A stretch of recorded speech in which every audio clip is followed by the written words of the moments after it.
এমনি করে দিন যাচ্ছে। বড় রানীদের 6টা ছেলেও বড় হয়ে গেছে, কিন্তু তারা বানরটিকে যার পরানাই হিংসা করে। সে তাদের সঙ্গে খেলা করতে গেলে তাকে মেরে তাড়িয়ে দেয়।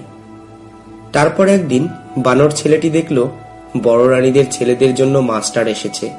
তারা পুঁথি নিয়ে মাস্টার মশাইয়ের কাছে পড়তে বসছে। তা দেখে বানর গিয়ে তার মাকে বলল, মা, আমাকেও পুঁথি এনে দাও, আমিও পড়ব। মা কাঁদতে কাঁদতে বললেন, হায় বাছা, কি করে পড়বে তুমি? তুমি যে বানর। বানর বলল, সত্যি মা, আমি পড়ব, তুমি বই এনে দিয়েই দেখো, তুমি আমাকে পড়াবে। তার মা তখন তাকে বই এনে দিল। কিছুদিন পরেই দেখা গেল তার এমনই বুদ্ধি, যে বই পায় সে দুদিনে পড়ে শেষ করে ফেলে। কিছুদিনের মধ্যেই সে মস্ত পণ্ডিত হয়ে উঠল।